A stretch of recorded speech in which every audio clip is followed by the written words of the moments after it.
Hello students, welcome to Solve by Your Knowledge. இன்னைக்கு நம்ம பார்க்க போகிறது 12th standard mathsல exercise 1.2ல third sum. Find inverse using Gauss-Jordan method. So இந்த மேட்ரிக்ஸ்க்கு நம்ம inverse கண்டுபிடிக்கணும் Gauss-Jordan மெத்தட் யூஸ் பண்ணி. அது எப்படின்னா நம்ம AI2 அப்படின்னு ஒரு ஆக்மெண்டட் மேட்ரிக்ஸ் உருவாக்கணும். அதாவது கொடுத்துருக்க மேட்ரிக்ஸோட நம்ம ஒரு ஐடென்டிட்டி மேட்ரிக்ஸை சேர்த்து எழுதணும். அப்புறம் ஸ்டெப் பை ஸ்டெப்பாக இந்த ஃபர்ஸ்ட் எழுதியிருக்க ஏ மேட்ரிக்ஸை ஐடென்டிட்டி மேட்ரிக்ஸாக நம்ம மாற்றணும். ஸோ அப்படி மாற்றும் போது சைமல்டேனியஸாக இதுவே நம்ம தேடிட்டு இருக்க இன்வர்ஸ், அதாவது ஏ இன்வர்ஸாக நம்மளுக்கு கிடைக்கும். இதுதான் காஸ்-ஜார்டன் மெத்தட்.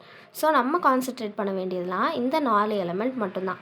இந்த 4ஐயும் நம்ம 1 0 0 1ன்னு மாற்றணும்.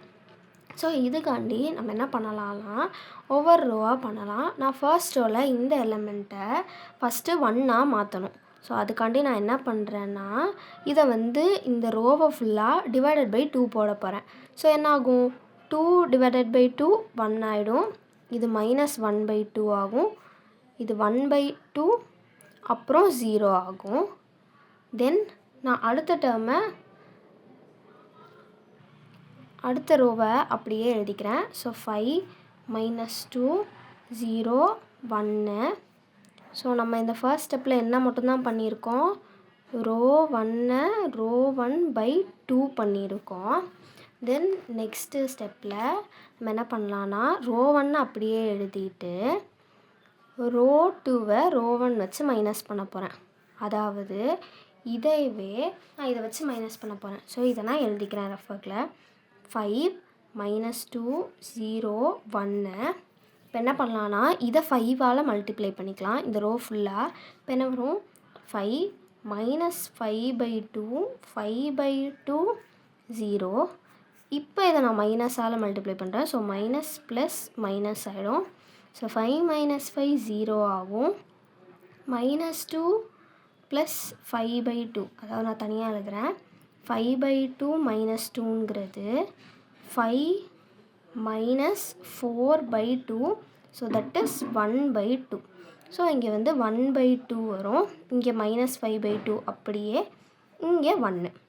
ஸோ இதோட வேல்யூ என்ன, 0 1/2 -5/2 1. ஸோ நம்ம இங்கே என்ன பண்ணியிருக்கோம், ரோ 2வை ரோ 2 -5 டைம்ஸ் ரோ 1 பண்ணியிருக்கோம். ஸோ நம்மளுக்கு 2 எலமெண்ட் கிடச்சிருச்சு. அடுத்து இந்த 2 எலமெண்ட்டை தான் 0 1ஆக மாற்றணும். ஸோ நான் இதை 0, அதாவது இந்த எலமெண்ட்டை 0வாக மாற்றுறதுக்காண்டி என்ன பண்ண போகிறேன்னா இதையும் ஆட் பண்ண போகிறேன். அப்போ என்ன ஆகும், ஃபர்ஸ்ட் எழுதிக்கிறேன் 1 -1/2 1/2 0. செகண்ட் ரோவையும் அப்படியே எழுதிக்கிறேன் 0 1/2 -5/2 1. இப்போ இது ரெண்டையும் நான் ஆட் பண்ணேன்னா 1 0 1/2 -5/2, அதாவது 1/2 -5/2ங்கிறது -4/2, அதாவது -2. ஸோ இங்கே -2 இங்கே 1. அப்போ ஃபர்ஸ்ட் இது என்னவா வருது, 1 0 -2 1. செகண்ட் இதை நான் அப்படியே எழுதிக்கிறேன் 0 1/2 -5/2 1. இப்படியே எழுதியிருக்கேன். இங்கே என்ன பண்ணியிருக்கோம், ரோ 1 மட்டும் ரோ 1 ப்ளஸ் ரோ 2 பண்ணியிருக்கோம்.